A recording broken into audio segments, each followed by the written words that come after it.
Hello there! Today I'm going to talk about the new in-ear monitoring and recording system that I've been quietly building for the past few months. I've built myself this beast of a rack unit over here consisting of the Behringer X32 mixer, and I've also paired this with the newly released Yamaha EAD-50 drums acoustic electronic module. What it can do and what it can enable for DIY bands I think is absolutely insane.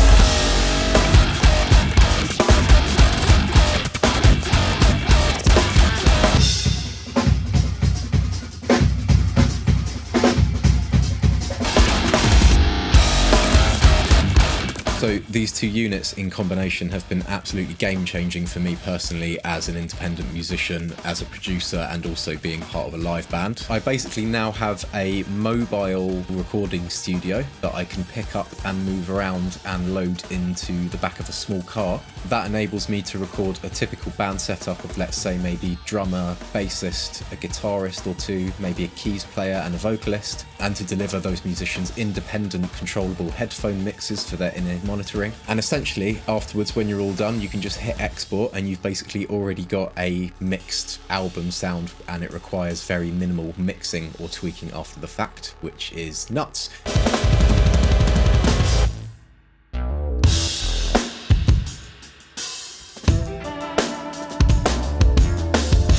I'm really excited to get into all of this, and it's pretty overwhelming to try and sum it all up quickly. It doesn't really do it justice if I just kind of try and break it down in a paragraph. So I'm going to break this into a few different sections and possibly even a different couple videos just to focus on the X32 itself in more detail and the Yamaha EAD-50.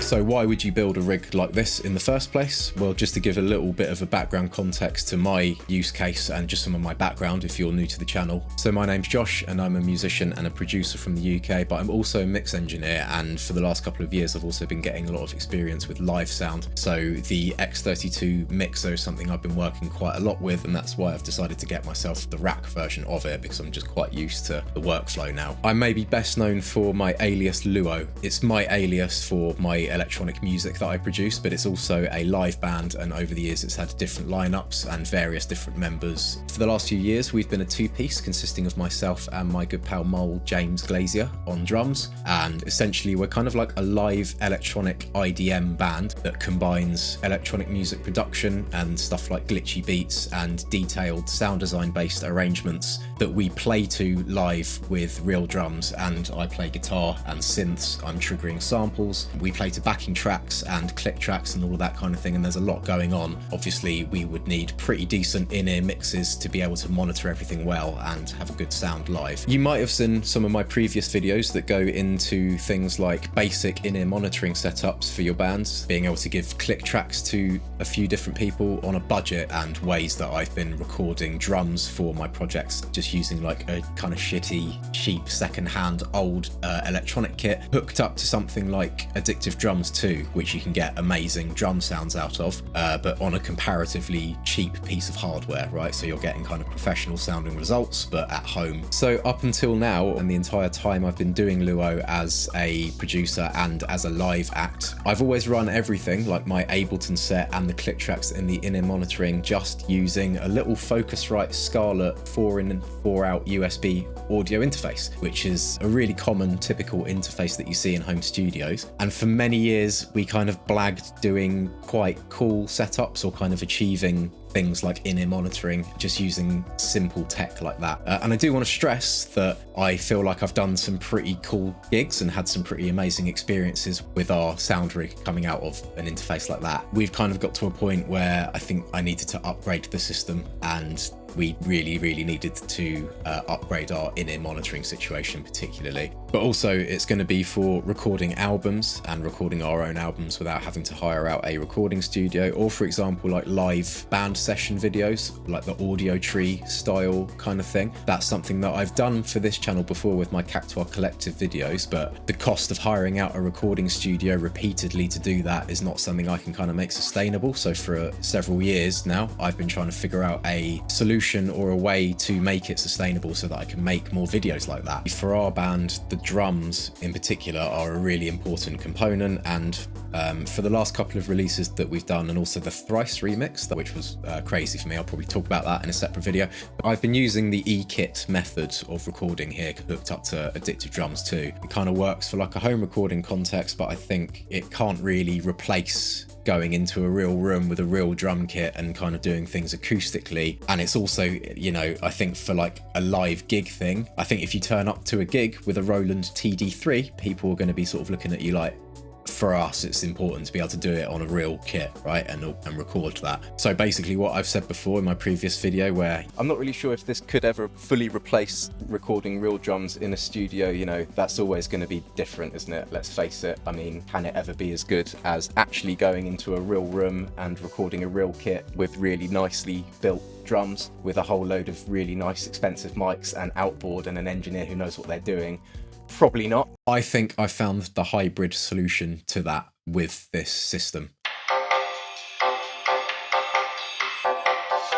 If you're in a band or you're like me and you've nerded out about this before and tried to figure out a solution for it in monitoring and playing to clicks and stuff, you've probably come across the Behringer X32 Rack unit. However, I think my use case is a little bit more particular. I'm also using the X32 to handle playback from my Ableton live set, and I'm using Ableton to trigger effects, and running my synths and also my guitar all run through Ableton actually, so that I can process that with effects like glitches and do real-time on-the-fly glitching of my guitar and any of the synths or USB or MIDI gear that is in my setup.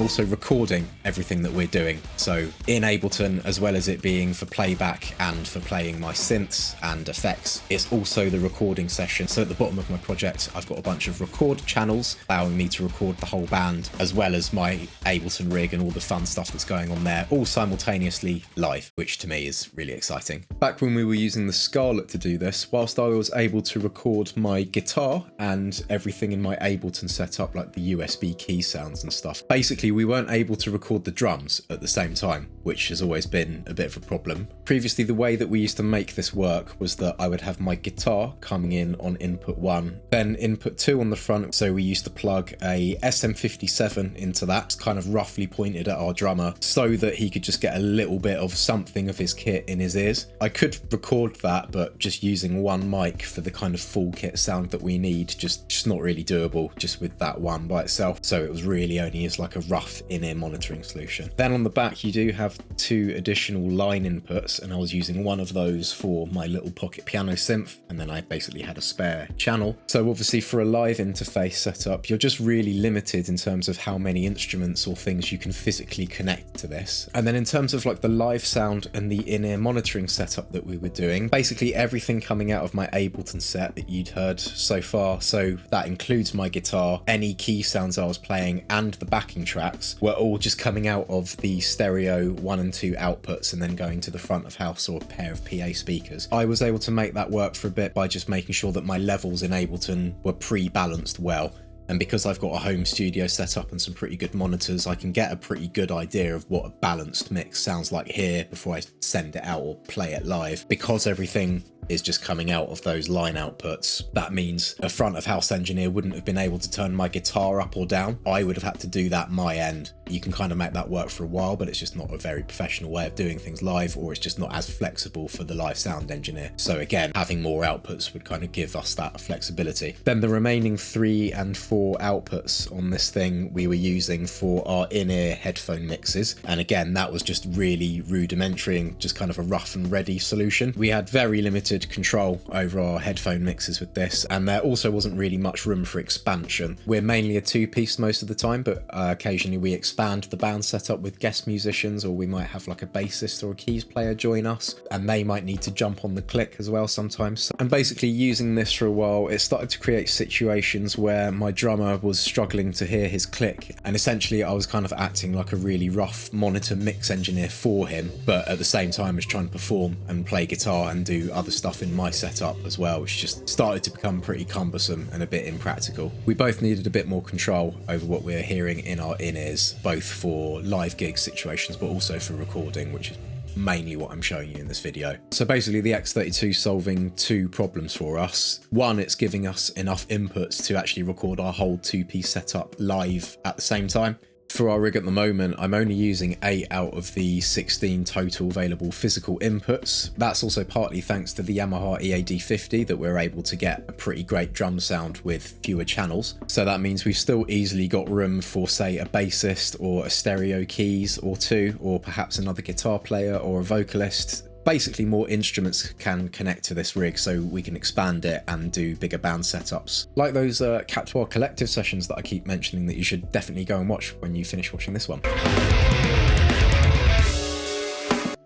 But the X32 Rack is also solving our second in-ear monitoring problem. So for our setup, what I've chosen to do is to stick with the old little Behringer Mini Amp 800, which is a cheap little analog headphone amp that we were using before. So I could send 2 different headphone mixes to that, which I can listen to, and then if Mole or somebody else wants to connect, then they can go into one of the other ports on the front and listen to the other mix and have a separate independent headphone mix that way. To give my drummer control over his own stereo headphone mix, we've got him a Behringer P16 connected to the X32 over Ethernet, or Ultranet as they call it, I think. And that's allowing us to send him 16 channels down that single Ethernet cable, which connects to this module, which is set up next to his kit. And he can easily set his own levels for his own mix independently of mine on that. And it's on this nice little tactile unit in front of him. We have also got the wireless router situation going on, so that if we want to, instead of using those, you can connect to these mixers with iOS apps or a tablet, and then you can control your in-ears using that instead. So we've also got the option of doing that in the setup for that flexibility. The reason I'm doing the little headphone amp and the P16 method is basically just to avoid going wireless. For us, it's just a bit of an unessential luxury because neither of us are really moving about in the setup as well. So for me, it's not a problem to just stick a headphone extension cable in the front of that. Obviously, the monitoring mix that my drummer can get for himself now with the EAD50 is just a massive improvement over what we were doing before with just the one SM57 on the kit, roughly. Now he can actually control the kick, trigger, and the overall mic, all the effects like the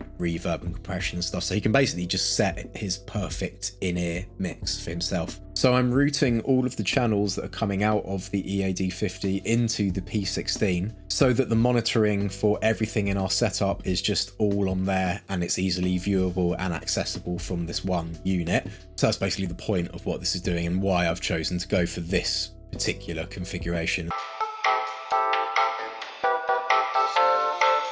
I've got to be honest, I've been waiting for something like the Yamaha EAD50 to exist for years. A lot of folks are probably going to be familiar with the really popular Yamaha EAD10. However, what has stopped me from picking up a Yamaha EAD10 in the past is the fact that basically everything that's going through the Yamaha EAD10, you know, all the trigger signals and the drum mic itself, everything just gets combined into a single stereo signal, and you just record a single stereo track into your DAW, and that is fine for most cases. However, in the context of doing a professional mix afterwards, if you need to change the levels of the drums that you've recorded, you basically can't do that with the Yamaha EAD10 because you're stuck with that stereo track of everything. The Yamaha EAD50, however, does allow you to record all the channels out of it separately and record it as a multi-track drum kit in that way. When you're then dealing with it in a mix after the fact with other instruments around it, you've got so much more control over that, how those drums sound, and there's so much more functionality and flexibility that you can get out of it, which I'll probably go into in more depth later. But essentially, you can now record a entire acoustic kit in basically any room, even one that doesn't have great acoustics for drums, all with essentially one microphone, a few triggers, and you can get an amazing sound out of it and actually have that be mixable in a multi-track way after the fact,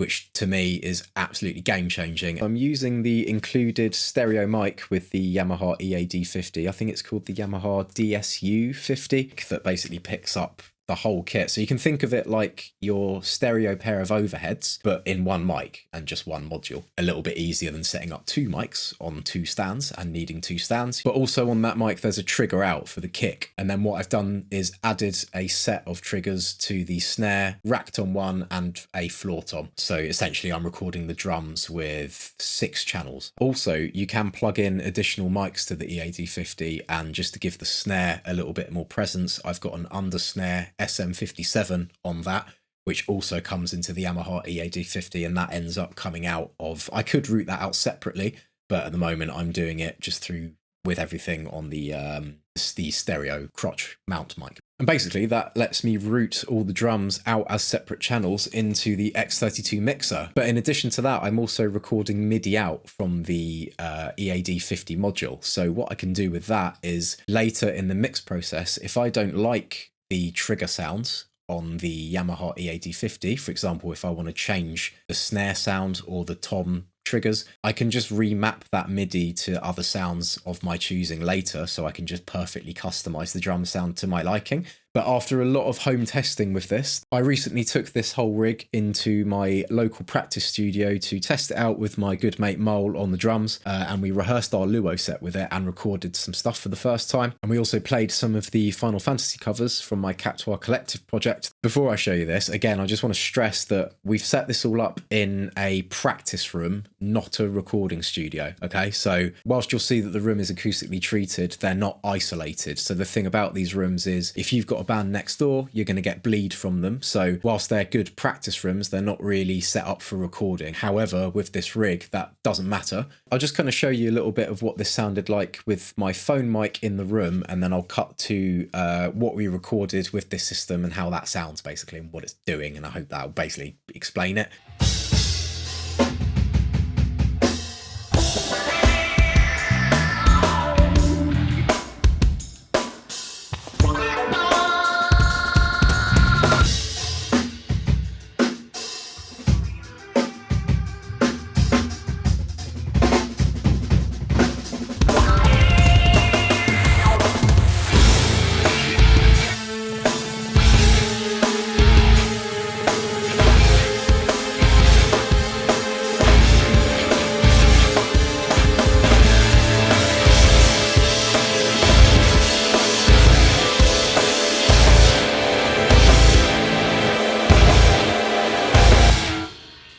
So this is my Ableton Live set. I'm not connected to the mix or anything right now, but I'll just quickly break down how it works. So I've got various groups, and the first group is all the backing tracks. I go into arrangement view, but that's the entire set of all of our songs. So that's probably like about 20 songs there. And yeah, with all the backing tracks laid out like that, I can easily just turn certain things on and off when we're actually playing, right? Or have them on for when we're practicing. This group here is just all the instruments I'm playing. So you can see this is where my guitar comes in through my Helix. I've got a MIDI control channel there for the Helix. This is a group for my USB keyboards. So that's the big main one and the little bass synth. But then importantly, what I've got here is a group of recording channels. And these are basically recording everything that is in the Ableton set, but also everything from the Yamaha EAD-50. And you can see that when we're playing live, I can basically just hit record when we're playing, and then what you end up with is these multi-tracks here. And then this track here is the MIDI that I recorded from the MIDI out. But I can then just highlight all of those, hit File, Export, selected tracks as individual files, and then I can export those all out as stems to mix in Logic or any other DAW. We'll show you how that looks.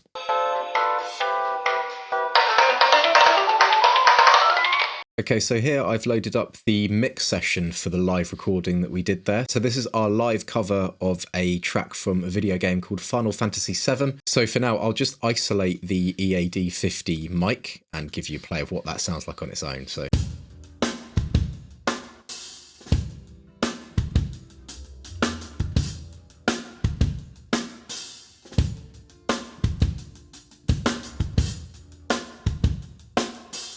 And that's quite an impressive drum sound just for the one mic. I mean, that is actually really good. It's a little bit bright, but if I drop this into the context of the full mix.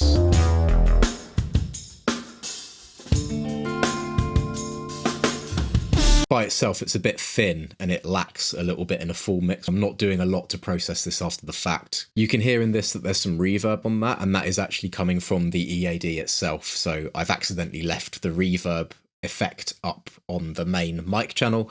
Typically in this setting, what I would normally do is turn that reverb off so that I'm only getting the dry mic. I can't actually turn that reverb off now, which is kind of annoying, and that's actually an accident. So this is one of those little issues I'm going to have to work out to stop happening, but it is doable. I can stop the reverb coming through this, but I just wanted to explain that. This is what I was trying to say with the EAD10. This is all you get to work with, right? You just get a stereo left and right track like this, and all the triggers and stuff would be included in that, but you'd have to get the balance just right beforehand, and then you can't alter the levels after the fact. So with the EAD50, I've got these separate tracks here, which are all the kick, snare, rack tom and floor tom. So now if I start adding these in under that stereo mic recording,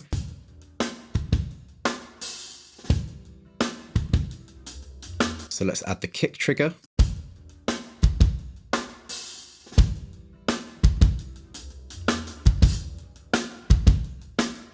And the same, you know, with the toms, and we can add, I could send them off to a reverb or give them my own custom reverbs. Just gives me that flexibility in the mix to color these drums however I want to. I'll show you what some of the processing that I'm doing on this does. So on the kick mic, I've just got a bit of EQ because the top end is a bit, the hi-hats are quite pokey, so it's with and without.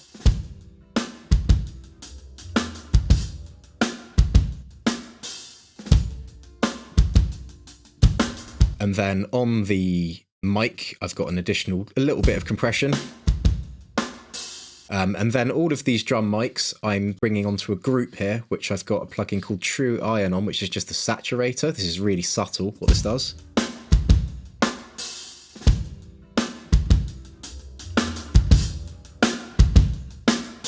Subtly makes it seem like it's a little bit louder, but without being a massive gain increase. And then I'm putting a clipper on all of the drums.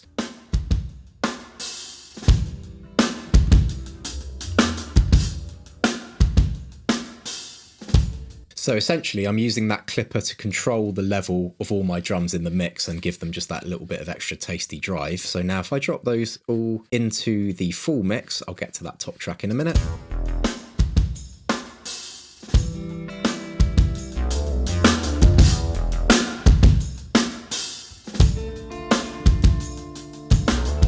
Let's go check out a faster bit.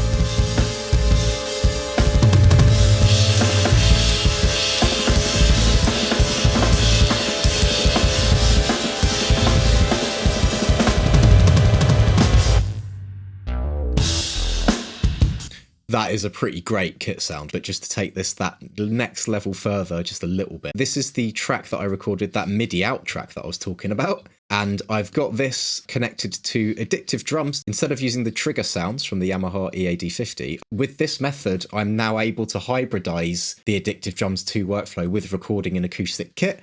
So this is the kick, which is mapped to my acoustic bass drum. That's the snare, and then I've got my rack tom mapped to tom 1, and my floor tom is mapped to tom 4 here. Yeah, so all of those drum hits that Mole played are also perfectly in sync with that in Addictive drums too. So, and I've recorded it that way, so it's all mapped correctly. So literally all I needed to do was select my preset that I have for this kit sound, and then unmute that track.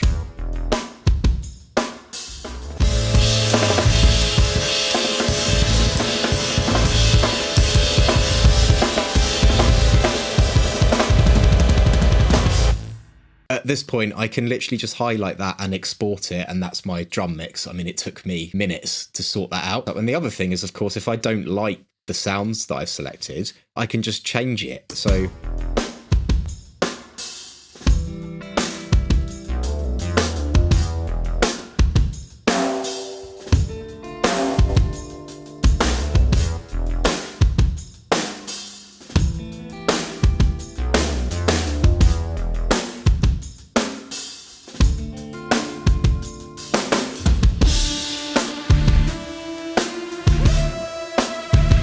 So the flexibility of that is insanity. To me, that is just so unbelievably exciting what that enables for DIY recording. For going forward on my channel, making videos like those Cactuar Collective sessions are going to be a lot easier, or just recording high quality stuff. This is actually capturing a band's performance live and actually capturing that authentic energy live as a unit. And yeah, it's just the thing as well of like the immediacy and the turnaround of this. So it's like me and Mole just jam the track, hit record, and then because I've already filmed the clip on my phone, it's so quick to just export the audio, sync that up to the clip, and then put that out on socials. So it's like the turnaround that you can do that within as well. It's like you could film a session, get the audio synced up, and put that clip out in the same day because it's so quick, and it sounds and looks great, you know, or sounds great so far anyway. Maybe it doesn't look great because I'm using my phone camera for a lot of it so far, but hopefully that explains what I'm on about. I think I'm going to wrap this video here for now, but I am planning to make a video that's specifically deep diving on the Yamaha EAD50 and just really going in on that, because there's all kinds of other features on that I haven't even talked about. If you've enjoyed this or any of the information in this video has helped you out, then consider giving me a like and subscribe, as that would obviously really help me out in return. I shall hopefully catch you in my next few uploads, but until then, take it easy.